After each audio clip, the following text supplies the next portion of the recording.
This is Bumper to Bumper, the car show. Drive in anxious and cruise out confident.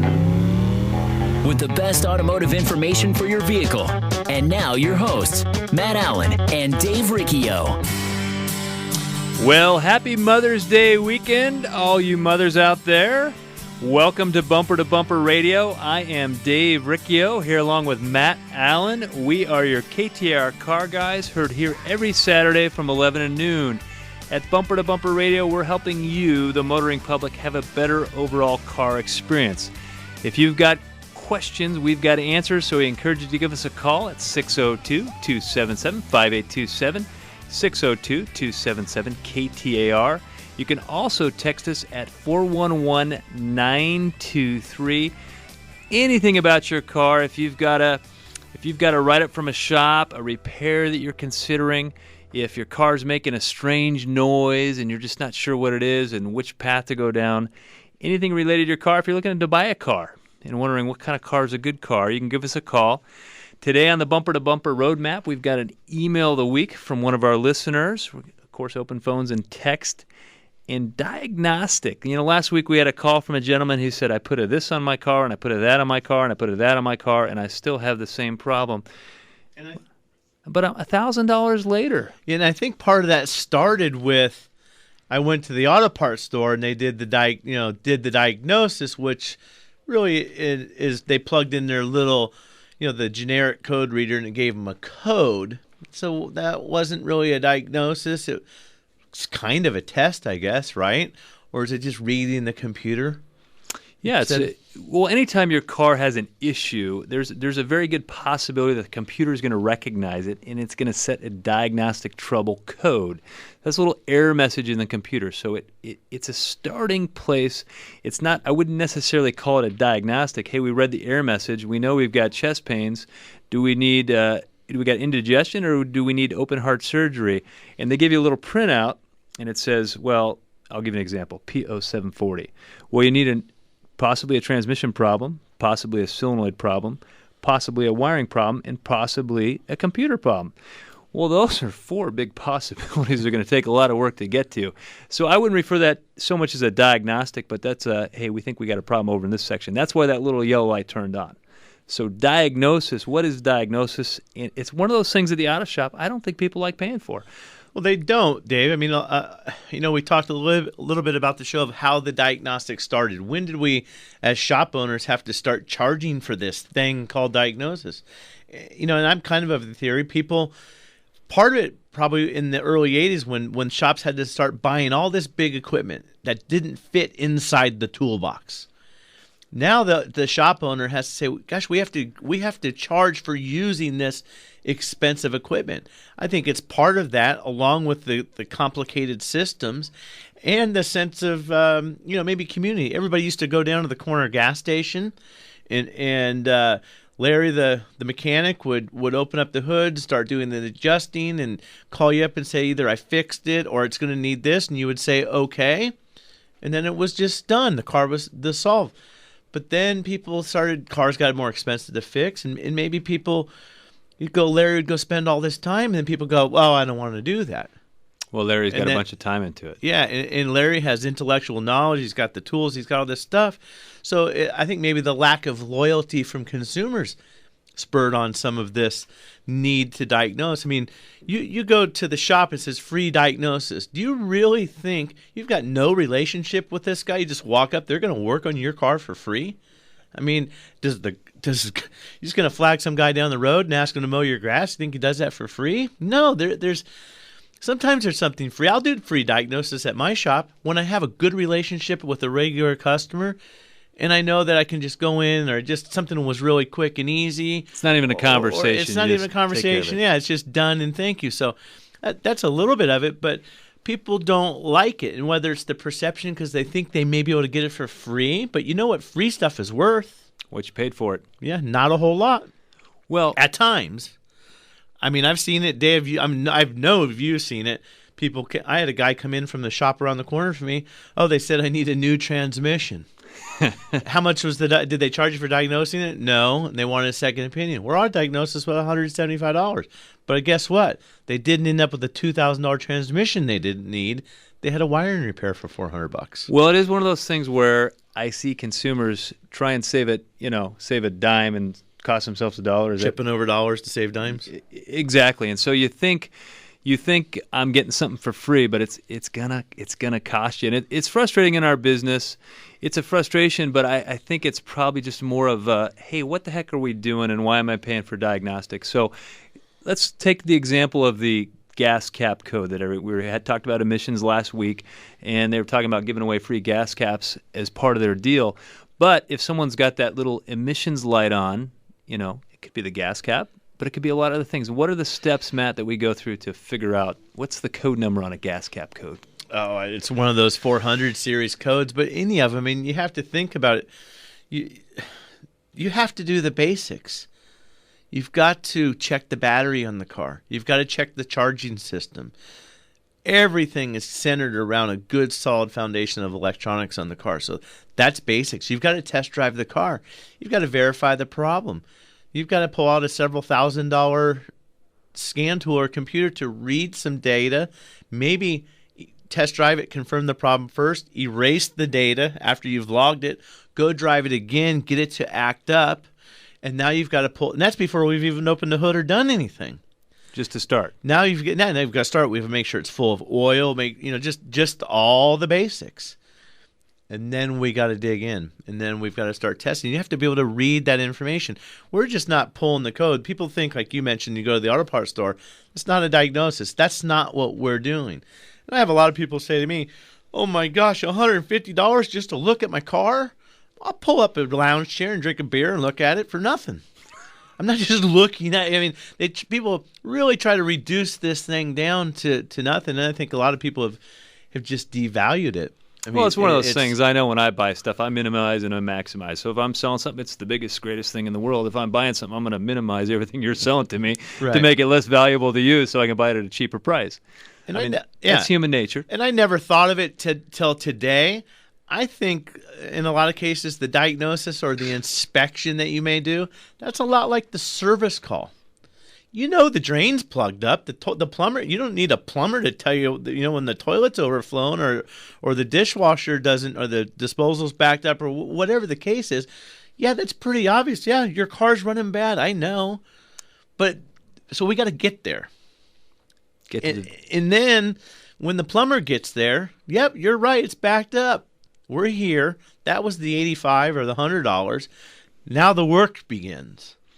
Roto-rootering. I wish it was easy as finding a plugged drain. I do wish that, because there's a whole lot more that goes into it. So I'm going to go scan the car. I'm going to road test the car. I'm going to visually inspect the car. The next thing I'm going to also do is I'm going to go look at the problem database.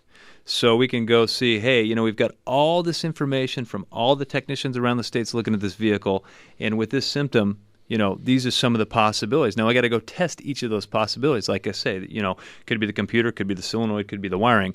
Well, those are a lot of could be. So now I got to test the wiring. I got to electrically test it to see if it's good.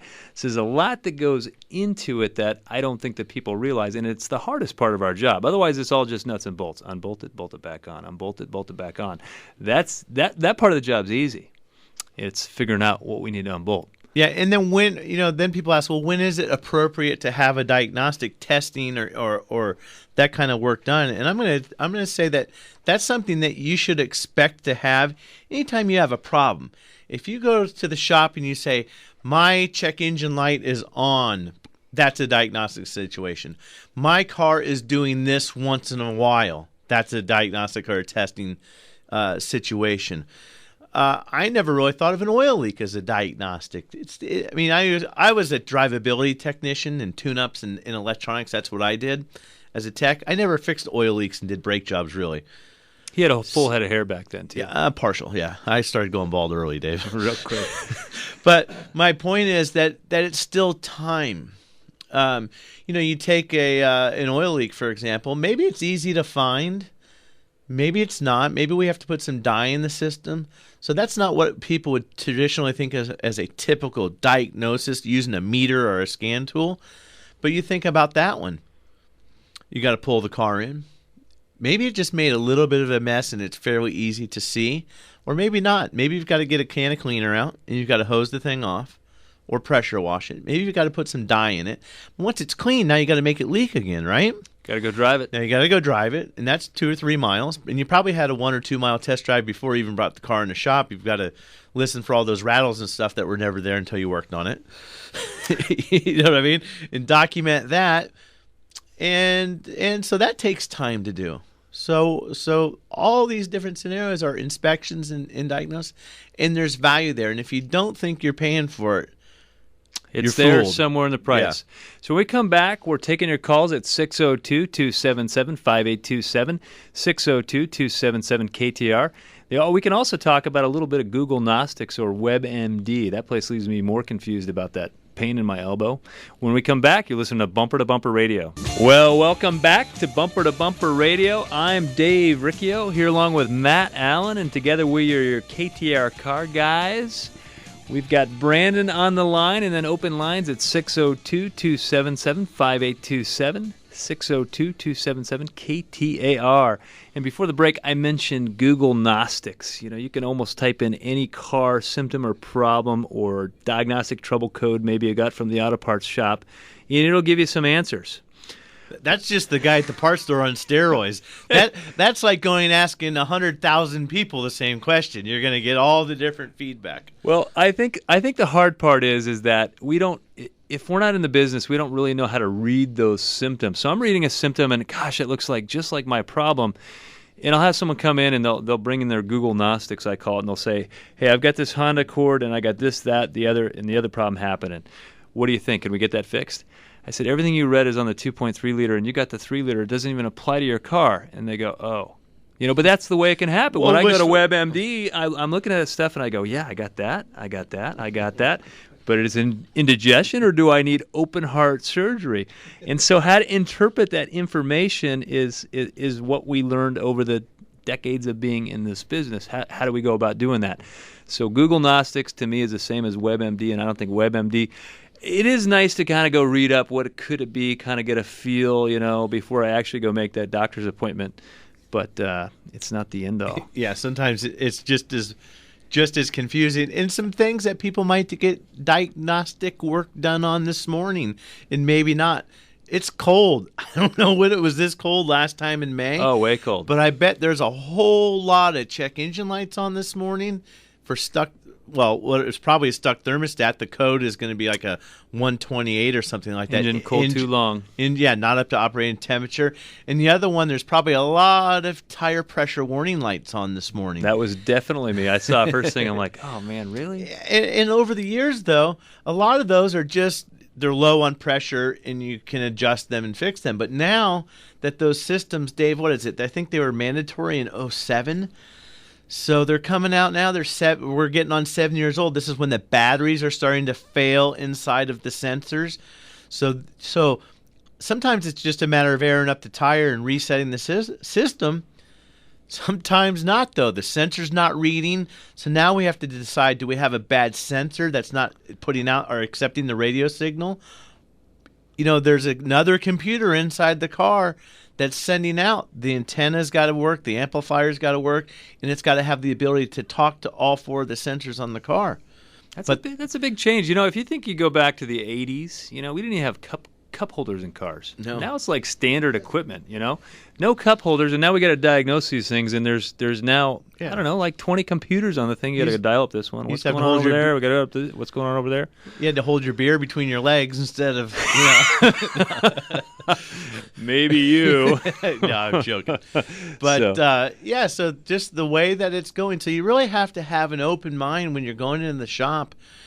And I think the shop that breaks it out for you is actually doing you a better job. They're just not burying these fees in there.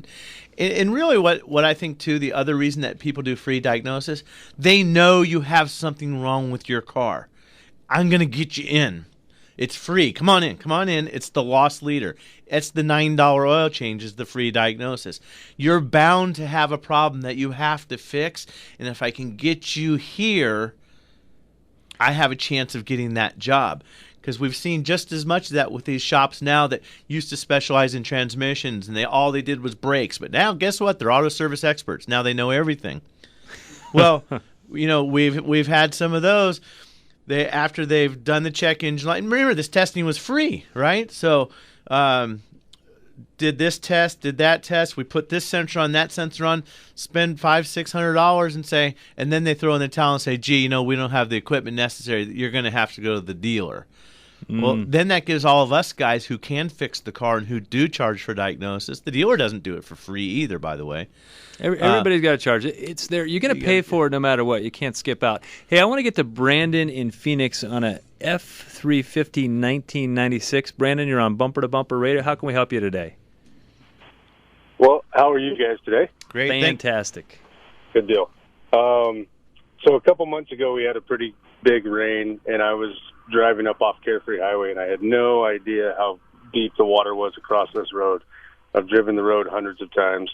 I went through the water, really, really bogged my truck down. I had a bunch of weight in the back of my truck. Excuse me. And after that, my transmission started shifting really weird. I took it into a tranny shop. They scanned it. They said that I had an open neutral safety switch. I fixed that. But ever since that day, my truck literally has not ran right. I mean, ever since that day. So I had it scanned.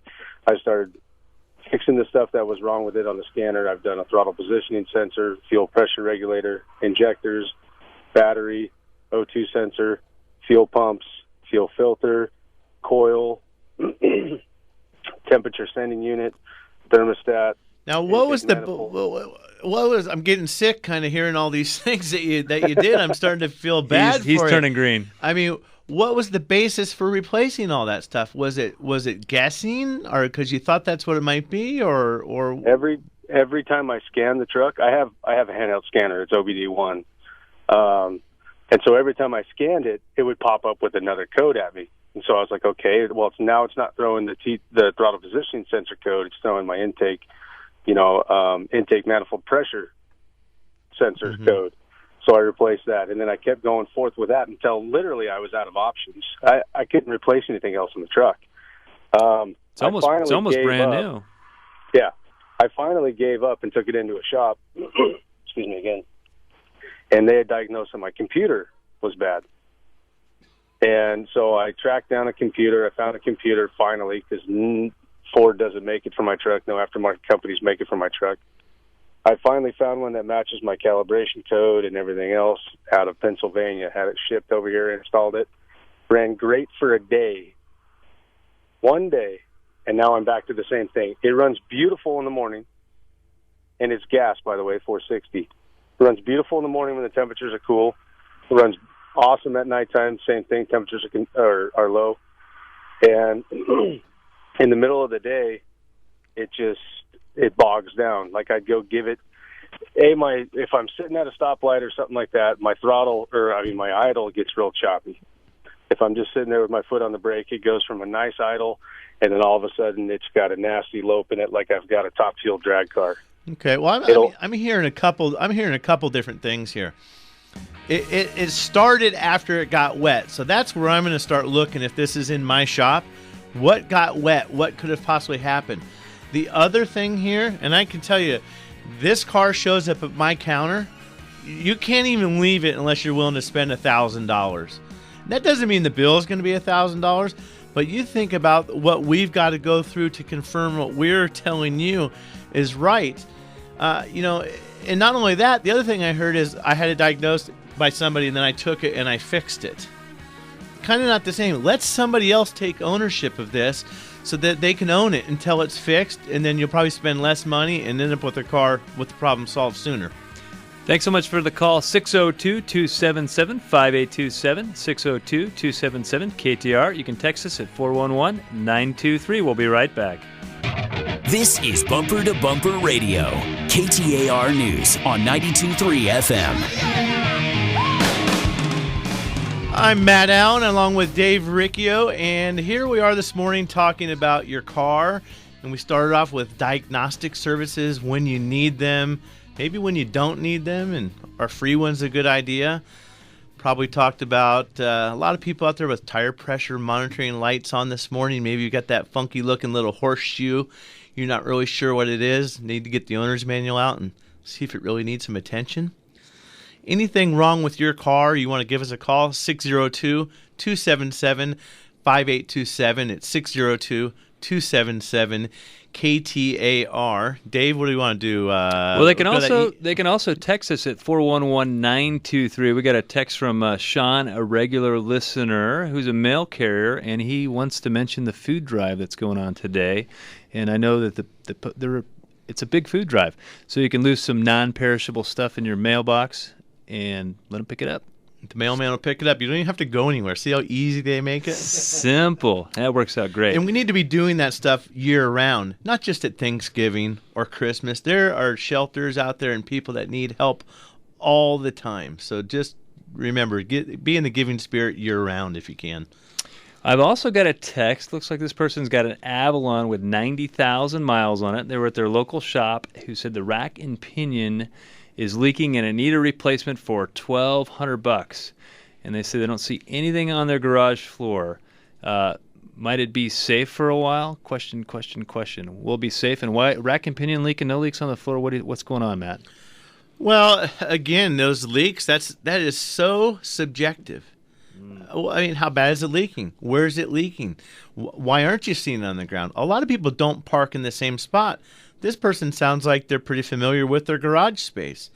We said on the air before, nobody ever knows what's underneath where their car was because they're never looking at it. They're always in their car.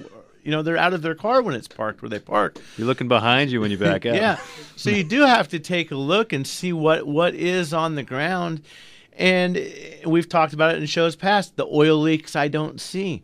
Maybe the bellows boot is all filled up with oil and it just hasn't dripped to the ground yet. Maybe there's a little bit of what we might call sweat, and you have a shop that is really just eager to do some work because it's not very busy that day, and maybe they're being a little bit aggressive. So that's the beauty of what we're doing in our shop, Dave, with digital inspections. We're taking photographs of this stuff so we can share it with you and quantify, or I'm going to bring you out. Well, on the leak scale, if you're a consumer and you're in a shop and get a leak, we rate leaks on a scale of 1 to 5. 1 being a little dust and a little oil around the seal, but nothing's really leaking, nothing's happening. And 5 is like a hurricane. It's bad news. Get some sort of gauge on how bad this is. Mm-hmm. And not only that, this person's asking, is it safe for a while? I bet if you asked them and they're a reasonable shop, they'd be more than happy to show you where it's leaking. You can look at it and say, okay, it's going to help you. You say, hey, I might not know what I'm looking at. Don't use that as an excuse. Go look. Get them to show you their car. They're going to be happy to show it to you. And also, when you're going through that process, you're going to get a feel for the guy you're talking to. Because when we're looking at something we don't know anything about, we got to use our people skills, our human nature skills to figure out what the heck's going on here. In our gut. And if this guy's talking to you, and maybe he's a really good snake oil salesman, and he's looking at something that you're like, I don't see anything there. And he's like, oh, yeah, so unsafe. Well, you're going to know, hey, I'm not going back there. Yeah, I mean, likely if you went in there without a problem and this was something discovered during a regular visit like an oil change, it is likely that is going to be safe for a long, long time. If you've never had to add fluid or you didn't have a symptom related to that issue, maybe it's worth a second opinion if that's not your regular guy. Or if it is your regular guy, show and tell is and if you're good. looking for a shop, bumpertobumperradio.com. We've got to get to Jim in Mesa on a 1998 Honda CR-V. How can we help you, Jim? You're on Bumper to Bumper Radio. Hello there. How are you today? Fantastic. Okay, I've got a good one for you. It'll be for you guys. A 98 Honda CR-V, automatic, of course, all-wheel drive, 350,000 miles on that bad boy. Okay, I threw a P05, 0505 code because my idle was fluctuating all over the place. So I went ahead and spent the money to replace the idle air control valve, which is a waste of money because that didn't solve anything. So where do I go from here? Well, I'm not familiar with what exactly the description of the 505 code is. But I would go to a shop that has the equipment that can fix your car and diagnose it, solve the problem.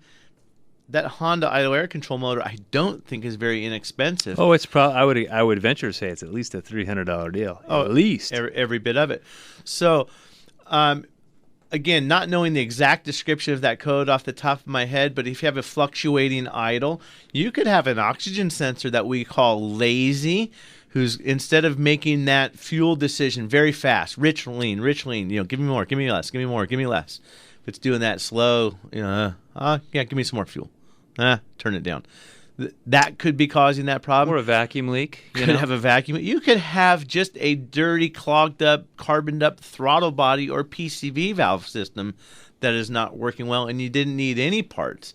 350,000 miles, that's a lot of miles. You could have a bad throttle position sensor. Maybe you should get Mom a new CRV for Mother's Day. It's getting pretty tired. But just, again, you've got to look at that trouble chart. And again, Dave, you brought it up. I don't think we talked about it on the air. That diagnostic trouble chart is kind of for a newer car. After something's got 350,000 miles on it and rattled and shaked, and 4 people have worked on it over the years, and all that stuff goes out the window. It's still a part, but it's just not. There's more possibilities. At 350,000 miles, I would venture to say 10 different technicians have been working on it. Yeah, and. Brain fart. But what I'm saying is, when those diagnostic charts were also developed, that was a white sheet in an engineering environment. The car was brand new. It's just not. It's not there to identify every possible situation. It is a good guide. 602-277-5827. We've got 4 calls and 1 open, but I want to get to this text here. Looks like Marcos from Tolleson has a 99 Nissan Pathfinder. He changed the belt 7 months ago, and now when he starts it, he gets a squeak that goes on for about 3 minutes. That's the annoying squeak that wakes up your neighbors in the morning. You fire that, you're going, oh gosh, I hope. So what could be going on? Why does he have this squeak? You ever heard a squeak from a car belt in the morning? Well, the belt's hydroplaning. It's just like a tire skidding or burning out on the pavement. The belt and the pulley, there's some slippage there. So you've got a belt that's too loose, or a bearing or idler surface that's bad, or something in the pulley system. And that's a whole system. But it very well could just be a loose belt or bad tensioner. Bad tensioner. Also, if you got a bearing going bad, it's kind of draggy. It takes a little while to get that thing kick-started in the morning. So thanks for the text. Let's go with, who am I going to go with, Matt? I'm going to go with Ryan and Gilbert on an 05 Honda Civic. How can we help you, Ryan? You're on Bumper to Bumper. Hey, guys. Thanks for taking my call. You I bet. was using a engine cleaner this morning, and the car was hot, and there's a piece in the lower front of the Civic with a wire coming out of it, and that was steaming pretty bad. It was smoking, and it smelled pretty bad, and so it kind of got me to worrying a little bit. I'm not sure if you guys know the piece that I'm talking about and if that's going to be an issue. A little lost. You were doing an engine clean, like pressure washing the engine? I was using a spray out of an aerosol can. I got an engine cleaning kit from AutoZone. I mean, to clean grease off the outside, or are you trying to clean carbon off the inside? Clean grease off of the inside of the engine. I'm still confused, Dave. I mean, are you degreasing the engine, or are you doing an engine decarbon to make the car run better? Degreasing the engine. Okay, you're degreasing the externals of the engine. And then what? And so you hosed it all down with this cleaner and chemical and stuff? Yes, I did. And there's a front part of the car that has a wire coming out of it. And it just smoked up pretty bad, and the wiring is all eroded now. So I just need to know if that's an issue. Well, maybe is this a 4? Yeah, it's a 4-cylinder. Maybe you're talking about the exhaust manifold. It could have been, and maybe that's just the oxygen sensor wire sticking out of there. I'm not quite. That's exactly what I pictured when he said that, but it's so hard to even really know where he's going. Yeah, I mean, it sounds like maybe you sprayed all over the exhaust manifold, but it doesn't make sense that the wiring would be bare. And yes, anytime you have bare wiring, that's for sure an issue. Just not quite sure. We need some better information. That's something you're probably going to want to get into somebody. Maybe you want to go to the auto parts store, and they can at least point you in the right direction of what this thing is that you're looking at, or what's going on. Sorry we couldn't be more help. Well, I want to go to our email of the week from one of our listeners who has a 2007 Honda Pilot 4-wheel drive, 57,000 miles. The car has been driven in the Phoenix area, parentheses hot, since he bought it brand new. So I think hot he's playing into his equation. I've heard I should change the timing belt and water pump because of the age. I am aware of a problem that I would face if the belt breaks, but I'm not convinced I should change it now. Maybe wait a year or more. What would you suggest? And I think there's a lot of people that have this question. I know on the Hondas in the manual it says 60,000 miles down below with a little asterisk if it's run at temperatures above 110 degrees on a regular basis. Consistently. But, to be honest with you, I spent a little time in the HVAC business. We're not above 110 for more than 1% of the time. I mean, it's so rare that happens. It is a hot town, but I just haven't seen an Odyssey or a Pilot in a long time with a broken timing belt. Have you? No. Hondas, I can't even remember the last time I saw a Honda timing belt break. We see this a lot. I think people are being too aggressive, putting these things out at 60,000 miles. It's too much. It's too frequent, and I think it's a waste of money. That belt will make it 105,000 miles. Now, the strange part of this equation is it's 7, maybe 8 years old, depending on when the production date was. So that's more equivalent to like around 85,000 miles in as far as time, and that's a gauge that I use at my shop. I would say maybe 90,000 miles. It's tough. Again, the relationship with your shop, having your regular guy to go to. We can judge a lot about the timing belt based off the condition of the outer serpentine belt. If that thing's really in bad shape, that might be an indicator. Well, the other thing we mentioned talking before the show is the cooling system, because when you do the timing belt, you are going to do the water pump. I mean, what does the cooling system look like? Maybe it does need a cooling system service, but not necessarily a water pump or a timing belt. Yeah, exactly. That doesn't mean that it gets a water pump. I'm thinking if that's my car or my customer, we're going to put this thing out. We're going to be checking it every so often. We're going to have a couple deadlines. Maybe based off of the production date, we're going to move that out 6 months. I'm sure it's going to be fine through this year. We might be looking at it next spring. We might say, let's just do it at 90,000. But for now, I think I'd save my money. I was in Vegas this week at a Napa Expo. I didn't get a chance to gamble, but I would gamble on this one. I'd throw my money on the table all day long that this thing will make it to 90,000 without breaking. Well, you can email us at bumpertobumperradio.com. Email questions for future show topics. We won't necessarily email you back, but we will bring it up on the show and future shows. So we've got Steve, Brenda, and Doug, and maybe time for one more at 602-277-5827. You listen to Matt and Dave, your KTAR car guys, on Bumper to Bumper Radio. Few cities are as car-centric as Phoenix, and this is the show that'll help you to better understand that machine you depend on to get around the valley. It's Bumper to Bumper Radio. KTAR News on 92.3 FM and the KTAR app for Android and iPhone. Welcome back to Bumper Radio. I am Matt Allen along with Dave Riccio, and we are enjoying quite a cool May morning. I don't know when it was this cool last time, but I don't think it's going to last. And one of those items that is very sensitive to the heat, and we're going to get blasted, I'm sure, with 100 degrees. This is it. It's torture season now. Your battery is one thing under the hood of your car that you can be proactive on and replace and get that taken care of before it happens to be you're going out to that wedding.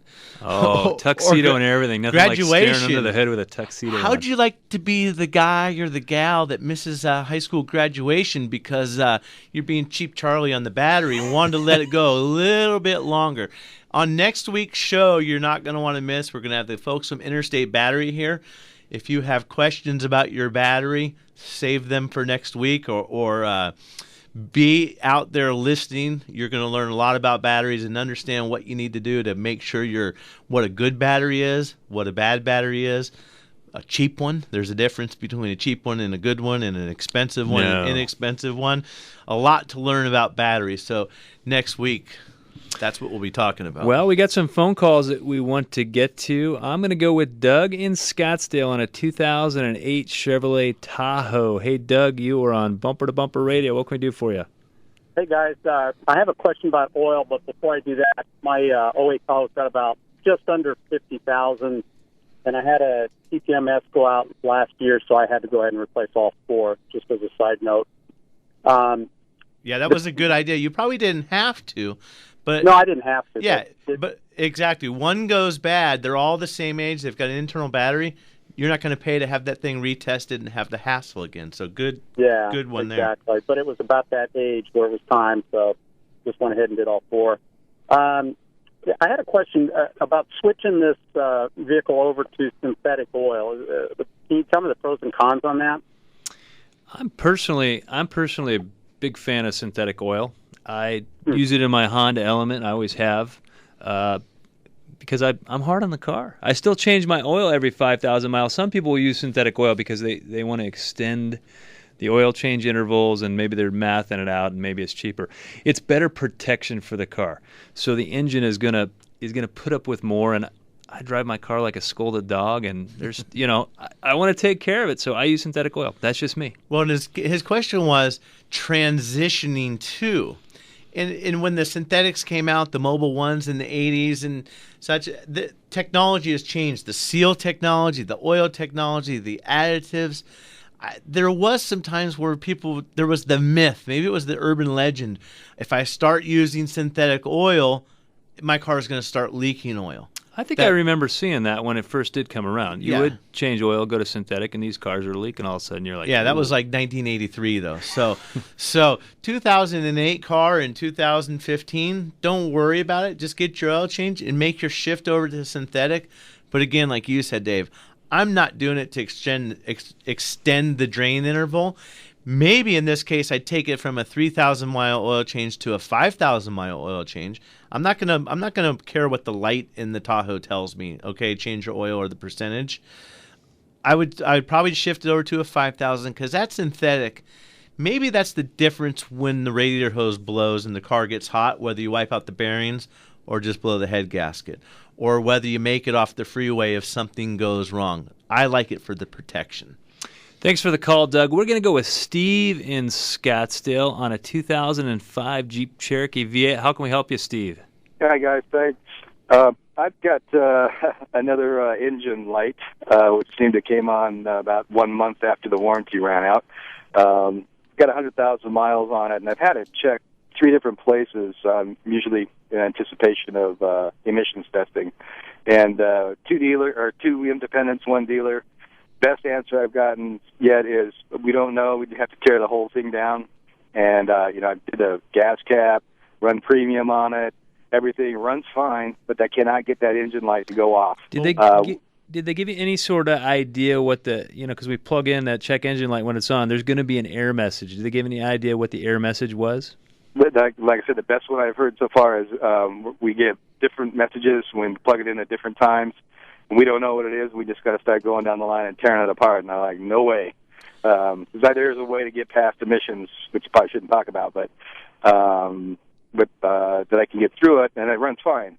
And I bet it would pass with the light on, but they won't let you in. So, but they never tell me. Well, no, the problem is it won't pass with the light on because it means that the car's not running right. The reason that light's on, the car is doing a self-test, and when it comes across its own, it can identify that it has an issue with itself. It's not too proud to admit it has a problem, and that light comes on. So these 2 different shops that you're going to, are they actually bringing the car in and diagnosing it? Are you paying them anything for that conclusion? Yes, I'm paying for the diagnostics, and one of them is diagnostic. There's 2 shops, independent shops, and one was the dealer, the Ford dealer. See, I just wonder if there's just not something getting caught in translation if we have to tear it all down. I'm going to go out on a limb and let's just make an assumption that it's an evap failure. Now, I wouldn't like to hear someone tell me I got to tear my car apart. That's a word that if we use that in this shop, we don't tear things apart. There's a diagnostic fault code there, and maybe it's for, we talked about emissions last week, maybe it's for an evap leak. So you need to find out what that is. And then if they're charging you, this is a difficult one. They're charging you for a diagnosis. They're telling you that there's a problem, and it sounds to me like you're electing not to go take their advice, maybe because of the fear of, quote, what tear it down means. So maybe you're looking for an answer that you're not getting, so you're keeping going to two independents and a dealer, and you're seeking the right answer. Doctor shopping. I think maybe. out of 3 shops, somebody's got the right answer. And you can talk to 5 different technicians, you're going to get 4 different answers, and 3 of them's right. So I think that somebody's got to be on the right path. It can't be that complicated. They could all be on the right path. It's just not the information that you want to hear, possibly. So I would go back to the one that you think is the most appropriate, that you had the best feeling about, and say, okay, fix it. Let's not try to circumvent the system. Fix the car, but then here's the beauty of it. They're going to own it when they're done with it. When they tell you the car is fixed, it's got to be fixed. But you've got to allow them the leeway to do that. Well, I think the point of the show is that there is room for diagnosis when it's there, and do you pay for it? Is it worth it? Yes, it's worth it if you're working with a good qualified shop, which you can find at Bumper to Bumper Radio. Thanks, Bree, for answering the phones and running the show. If you're looking for a friendly, honest, competent shop, again, bumpertobumperradio.com. Remember never to text and drive. From all the shops at Bumper to Bumper Radio, happy Mother's Day weekend.